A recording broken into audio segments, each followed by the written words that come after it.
사도행전의 요절과 같은 말씀이 있는데 1장 8절 말씀입니다. 혹시 외우고 있나요? 오직 성령이 임하시면 너희가 권능을 받고 어떻게 된다고요?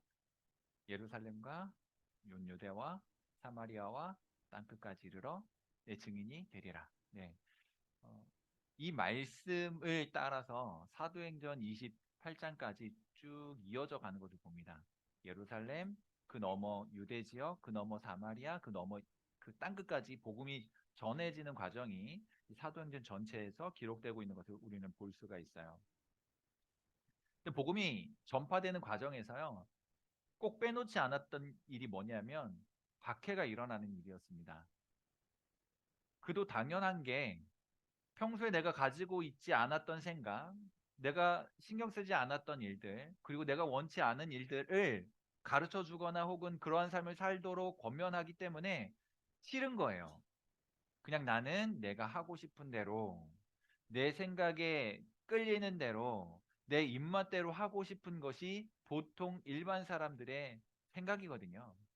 그런 일반 사람들의 생각을 철저히 깨트리고 새로운 삶, 그리고 절제된 삶, 나를 위한 삶이 아닌 다른 사람을 위한 삶, 더 나아가서 하나님을 위한 삶, 그것이 복음의 정신이고 십자가의 정신이다라고 가르쳐 주니 그와 같은 삶을 살기가 만만치 않고요. 더 나아가서는 싫은 거예요. 그러나 복음이 전파되어지는 때마다 항상 이와 같은 일들은 있었습니다.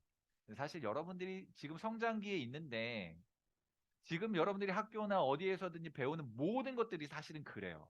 여러분 잘 생각해 보세요. 내가 이미 알고 있는 일은 굳이 배울 필요가 없습니다. 여러분들이 인생이라는 것을 한 번도 살아보지 않았기 때문에, 아니 다시요. 여러분들이 살아가는 인생, 아직 살아보지 않은 인생길을 걸어가고 있는 거기 때문에 어떤 일을 만날지 몰라요. 그 어떤 일을 만났을 때에 그 일에 대하여 잘 대처하도록 지금 잘 준비하는 거예요. 그게 배움의 과정이라고도 할 수 있는 겁니다. 그러니까요. 여러분들이 지금까지 가지고 있었던 생각에서 잘못 생각했던 것들은 앞으로 점점 교정을 해 나가는 것이고요. 올바르게 살아왔던 부분들을 조금 더 강화시키는 게 여러분들의 인생의 여정이라고 볼 수 있습니다. 특별히 우리는 예수 믿는 사람들이기 때문에 예수 그리스도의 정신, 십자가의 복음을 따라서 우리의 인생길을 걸어가는 거거든요. 근데 복음이 우리에게 가르쳐 주는 것은 그동안 우리가 몰랐던 내용이거나 내가 그렇게 살아오지 않았던 것들을 가르쳐 주는 거예요. 이렇게 살면 안 된다라는 이야기를 하고 싶은 거죠. 그래서 이 일에 대해서요. 이와 같이 복음이 전해지는 이 일들에 대해서 꼭 반대하는 사람들이 있었습니다. 그런데 예수님께서 십자가에 죽으시고 부활하시고 승천하시기 전 성령을 보내어 주겠다 약속하시고 예루살렘을 떠나지 말라고 당부하셨을 때 그 말씀을 듣고 제자들이 한 곳에 모여 있었습니다. 그리고 오순절 날에 성령이 각 사람에 임하게 되었거든요. 그때 신기한 일이 벌어졌어요. 말을 하기는 하는데 평소 내가 쓰던 말이 아닌 거예요. 내가 말을 하고 있는데 전혀 다른 지역에서 온 다른 나라 사람들이 그 말을 듣고 이해하는 거예요.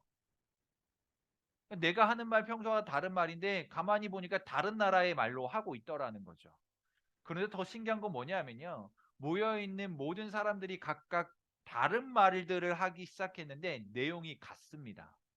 그 내용이 뭐냐면요. 하나님의 큰 일이라고 성경이 우리에게 가르쳐 주고 있고요. 그 하나님의 큰 일의 내용을 우리가 한번 생각해 보니까요. 십자가의 사건, 하나님 나라의 일, 예수 십자가의 일들, 이런 일들을 이야기했다라는 겁니다. 그런 이야기를 듣는 다른 지역에서 모여든 사람들이요. 얘네들 술 취했구나 라고 생각을 했어요. 반대한 거죠. 이상하게 생각한 거예요. 얘네들 이상한 애들인데? 뭐 이렇게 생각을 한 거예요. 그 일에 대하여 베드로가 그렇지 않다라고 하는 이야기를 변명처럼 하고 설교를 이어갔어요. 별로 배우지 못했던 베드로거든요. 그런 베드로가 말을 잘합니다. 잘 가르쳐요. 설득력도 있고요. 그리고 이치에도 맞아요. 그러니까 베드로를 보는 사람들 중에 고운 시선을 갖지 못한 사람들이 있었던 거예요. 얘는 뭐지? 라는 생각을 가지면서 반대한 사람들이 일어난 거예요. 그래서 더 이상 사람들에게 지금 이 베드로가 전하고 있는 이 내용, 예수님에 관하여, 하나님 나라에 관하여, 십자가에 대하여 더 이상 다른 사람들에게 퍼지지 못하도록 예수의 이름으로 말하는 거 금지시켜버린 거예요. 그런데 뭐 하지 말란다고 안 할 수 있나요? 내가 보았고 들었고 경험했기 때문에 막아도 그 일은 소문이 날 수밖에 없는 겁니다.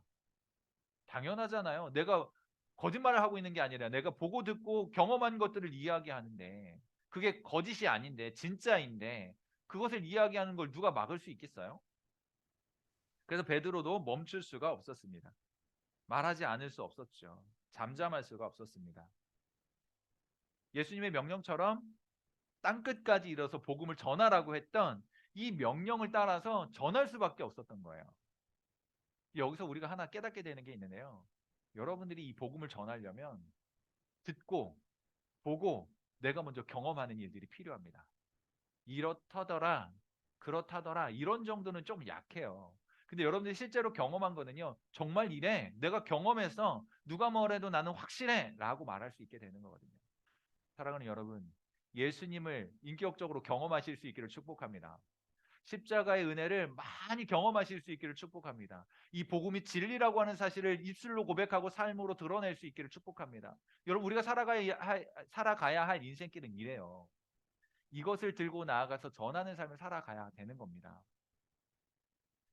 그리고 이와 같은 정신으로 교회가 생겨나게 된 거예요. 예수님께서 하라고 하신 그 명령을 따라서 그렇게 교회가 세워지게 되었습니다.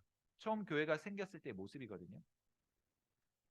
그리고 박해가 일어나도 복음을 전하는 일이죠. 또 하나 이 처음 생겼던 교회의 특징이 서로 물건을 나누어 쓰는 거예요.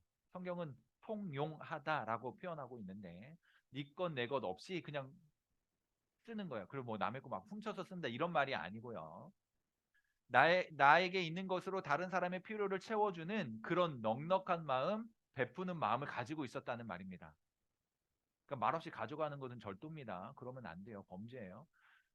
그게 아니라 내가 가지고 있는 것으로 다른 사람이 필요할 때 그것을 얼마든지 아낌없이 줄 수 있다라고 하는 그런 내용인 거예요. 초대교회에는 이런 일들이 일어났던 거예요. 그런데 오늘 아주 심각한 문제가 하나 발생합니다. 주 1세기 초대교회에 아나니아라 하는 사람이 있었어요. 그에게는 삽비라라고 하는 아내가 있었습니다. 다른 사람들처럼 자기 소유를 팔아서 가난한 사람들, 도움을 필요로 하는 사람들에게 나눠주는 그 정신에 별을 같이 했어요. 뜻을 모았던 사람이에요. 그러나 문제는 오늘 읽은 2절에 보니까요. 소유를 팔아서 얻은 값의 얼마를 감춥니다.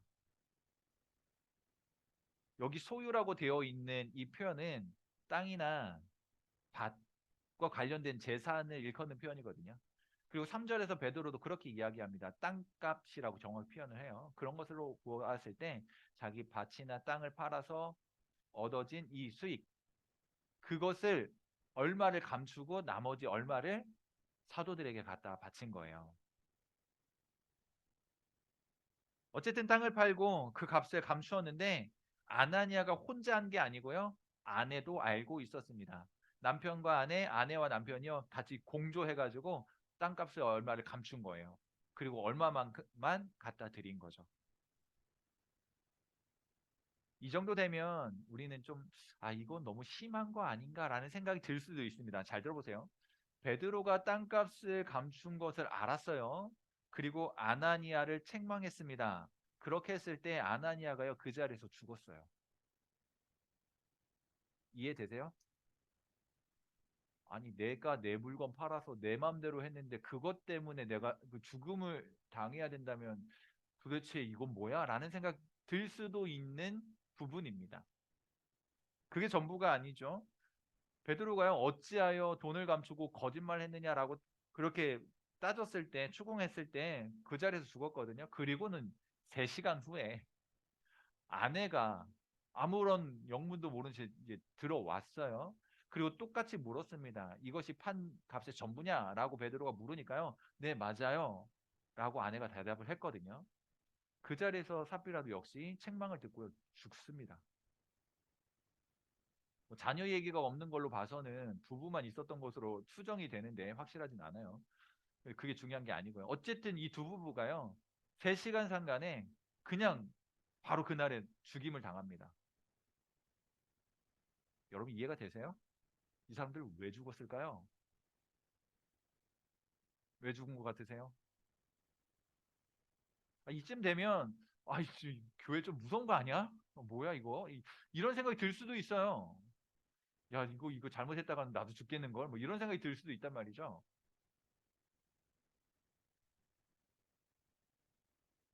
이 두 사람의 급작스러운 죽음이 성도들에게는요 엄청난 충격이었습니다.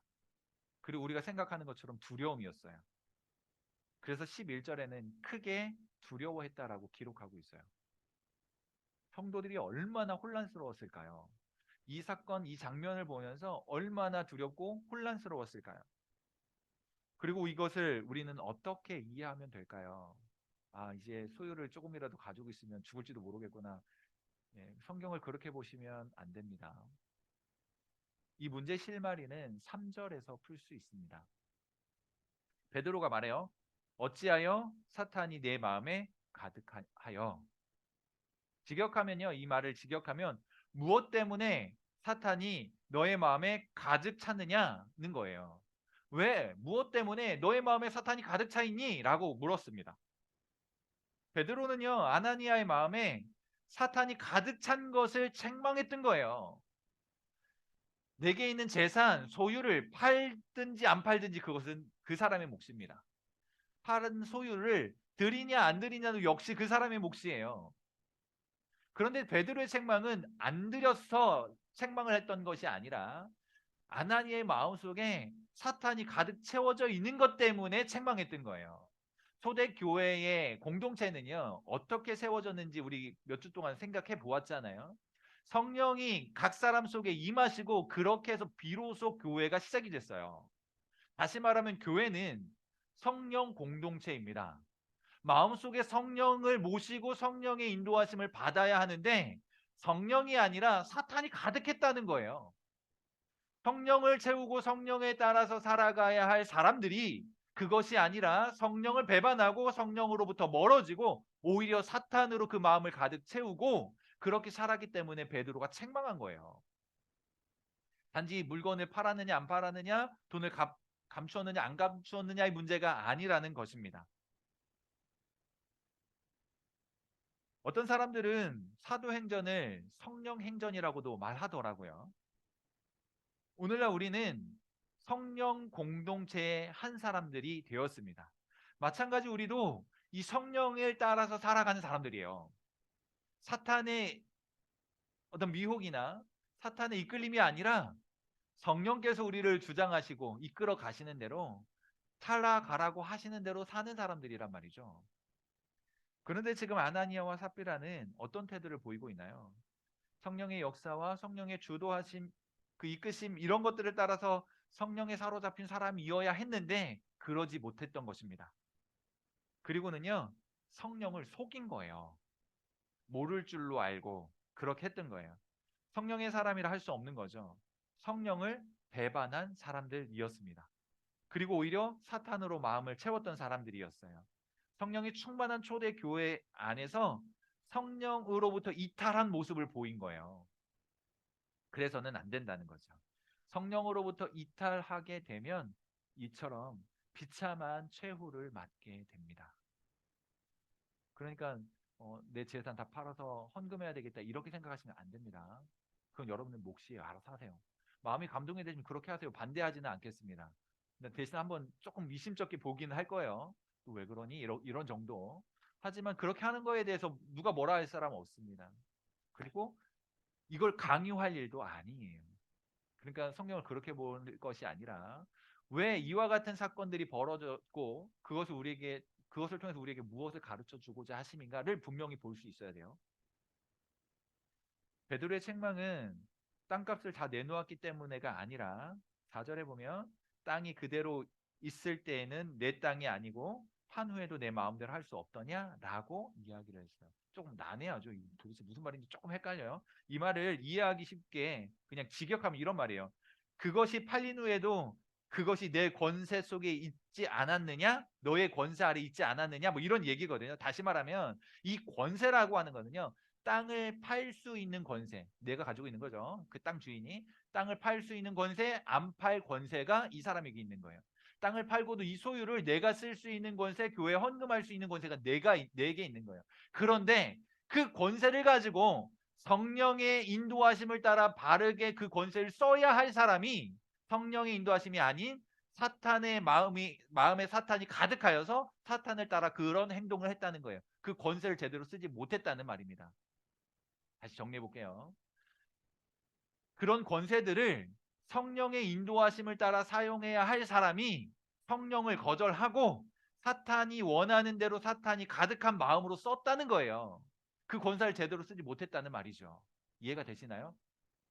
베드로가 그걸 책망한 거예요. 그러니까 이거를 어떻게 사용했느냐의 문제가 아니라 왜 성령을 속였고 성령의 인도하심을 받아야 할 사람이 사탄의 꾀임에 빠져가지고 사탄이 마음속에 가득하여서 사탄의 종노릇을 하였느냐라고 하는 책망인 거예요. 우리 그러면 안 된다는 거죠. 그리고 이 권세는 아나니아에게 있었던 거예요. 그런데 아나니아가 이 권세를 제대로 못 쓴 거죠.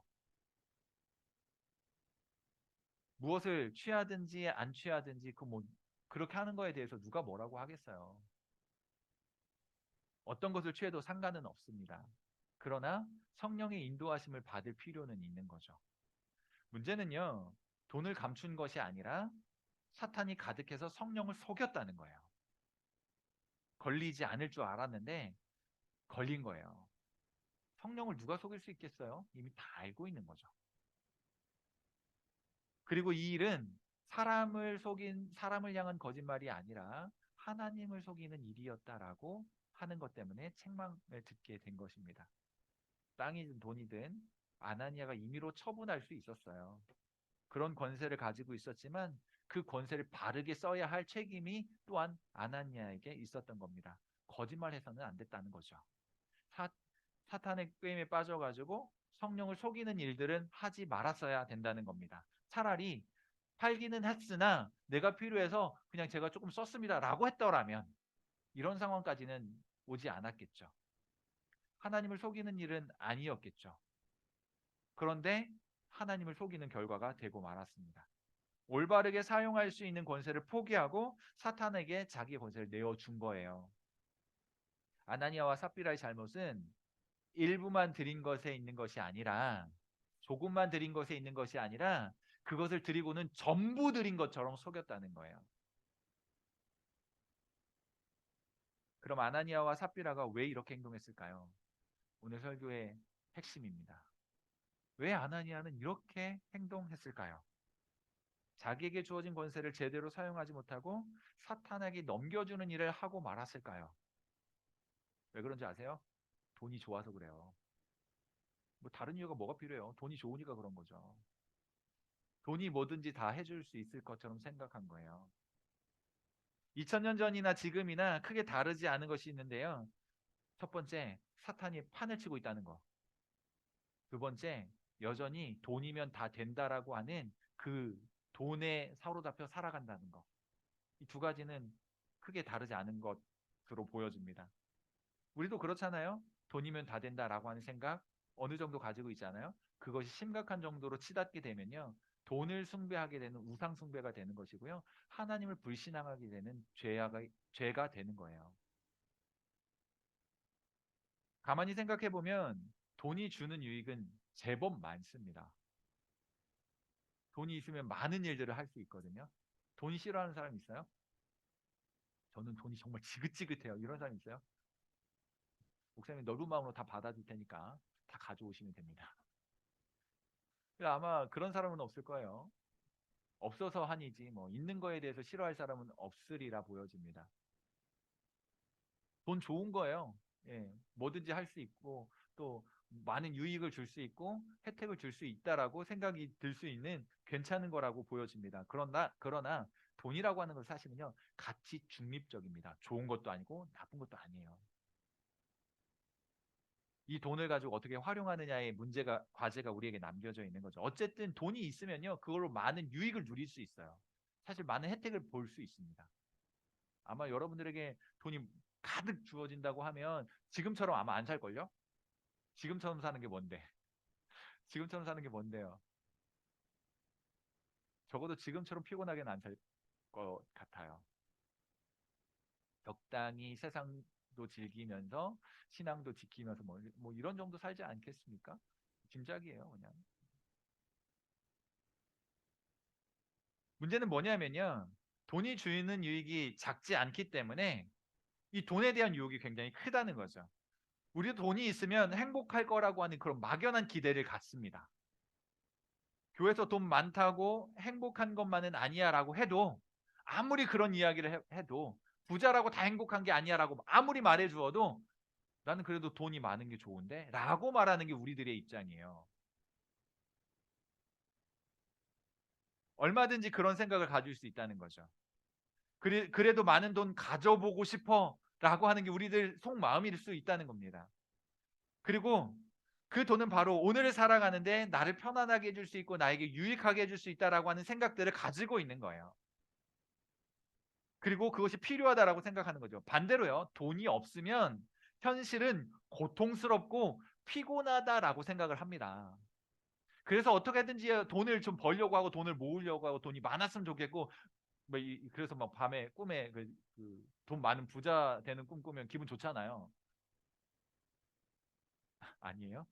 그걸 악몽이라고 생각하세요? 그러진 않잖아요. 그냥 막 넉넉하게 쓰고 막 이런 꿈이라도 꾸고 상상이라도 하면 뭐 기분이 좋아질 수 있단 말이죠. 뭐 상상은 여러분들 거니까 알아서 하시면 됩니다. 그런데 돈이 없다고 생각을 하면요. 돈이 없으면요. 피곤할 수 있고요. 좀 고통스러울 수 있어요. 돈 때문에. 이 세상이 돈에 대하여 얼마나 집착하고 있는지 진지하게 한번 고민해 보세요. 생각해 보시라는 거예요. 돈이면 다 된다고 하는 생각에 사로잡혀서요. 돈의 노예가 되고 있어요. 돈이라고 하는 것을 얻기 위해서 다른 생명 윤리나 이런 것들은 별로 중요하게 여기지 않고요. 관계 별로 중요하게 여기지 않고요. 올바르게 사는 거 별로 중요하지 않아요. 돈이 먼저라고 하는 세상이 되어 버렸습니다. 그래서 우리도 그런 얘기 많이 하잖아요. 돈 많은 백수 되고 싶다 뭐 이런 얘기. 두물주 위에 건물주 있다고 뭐 이런 얘기. 좀 씁쓸하지만 그런 이야기 아무렇지도 않게 이야기합니다. 다 그것이 이 시대를 반영하고 우리들의 마음을 반영하는 그런 단편적인 이야기들 아니겠어요? 어떻게든 많은 돈을 모으려는 열정. 돈은 하나님을 모르는 사람에게는요, 가장 최고의 전능한 신이에요. 적어도 우리는 하나님을 알기 때문에 돈이 신이 아니라고 말하는 것 뿐이지, 하나님을 모르는 사람에게는요, 돈이 가장 최고의 신입니다. 그런데 솔직히 말하면 우리도 좀 비슷하지 않나요? 하나님을 알고 사랑한다고는 말하지만, 실제 우리의 삶을 들여다보면, 하나님보다 오늘의 현실을 보장해 줄 수 있는 돈이 더 가까이에 있는지도 모르겠어요. 그래서 돈을 더 집착하고 있는지도 모르겠습니다. 그러나 여러분들에게 당부합니다. 오늘을 살기 위해 영원하지 않은 것을, 영원하지 않은 돈에 집착할 것이 아니라 영원한 것을 위해 바로 오늘 하나님을 사는 여러분을 되실 수 있기를 축복합니다. 그게 정말 잘 사는 거예요. 영원하지 않은 오늘 이것들을 붙들고요. 그렇게 내일을 포기하지 말고 내일의 영원한 것을 사기 위해 오늘의 이것들을 팔아서라도 사야 하는 거예요. 하나님을 소유하실 수 있기를 바랍니다. 하나님 나라의 영원한 것을 가지실 수 있기를 바랍니다. 지금 우리는 오늘과 내일 사이에 끼어 있는 사람들이에요. 지금 눈앞에는요, 오늘 현재에 중요하게 보이는 것들이 많아요. 그것이 손에 잡힐 것 같아요. 내일은 아직 오지 않은 시간이기 때문에 불확실한 거예요. 그러나 오늘 이것을 잡고 싶은 마음이 있는 거예요. 그래서 오늘과 내일 그 사이에 끼어 있는 게 목사님과 여러분들이거든요. 이 사이에 끼어서 내일에 대한 소망을 가지고요. 내일을 좀 붙잡을 수 있었으면 좋겠어요. 내일을 위해서 오늘을 좀 소비하고 내일을 위해서 오늘의 것들을 좀 팔고 내일을 좀 얻으실 수 있었으면 좋겠어요. 성적 중요하지 않은 것 아닙니다. 돈 중요하지 않은 것 아닙니다. 그것들을 위해서 여러분들 열심히 살고 있는데요. 더 중요한 게 있다라는 사실을 좀 잊지 않으셨으면 좋겠어요. 그리고 오늘 이 땅을 살아가는 동안에 어떤 일이 벌어지든지 간에 그것 때문에 여러분들 휘둘리거나 흔들리지 말고요. 돈이 많고 적고 때문에 흔들리지 말고요. 아나니아와 삽비라는 흔들렸어요. 결국에는 비참한 최후를 맞게 됐지만 우리는 이미 아나니아와 삽비라의 모습을, 그 인생을 2000년 전에 이 역사를 보고 듣고 경험했기 때문에, 알았기 때문에 그들의 갔던 길을 가지 말자는 것입니다. 하나님이 진짜 원하시는 것이 무엇인지 오늘에 안주하고 오늘의 모든 것을 거는 것이 아니라 내일을 준비하는 인생이 중요하다라고 하는 사실을 좀 기억하면서 살아갔으면 좋겠어요.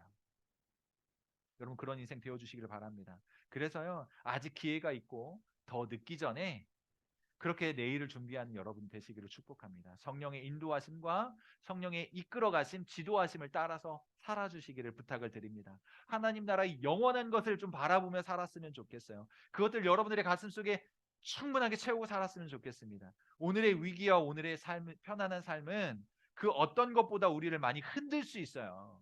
내 뜻대로 되지 않는 이 기가 막힌 현실 속에 신앙 포기하고 싶고요. 멘탈 나갔다라는 그런 표현들로 다 포기하고 싶은 심정이 들 수도 있겠지만 하나님께서 여러분들을 향한 분명한 계획이 있으시기 때문에 지금 오늘이 아니라, 오늘은 내 마음에 조금 틀어졌다 할지라도 내일이 있으니까, 하나님이 여러분들을 향한 분명한 계획과 의도가 있으시니까 그거 붙들고 오늘을 살자는 것입니다.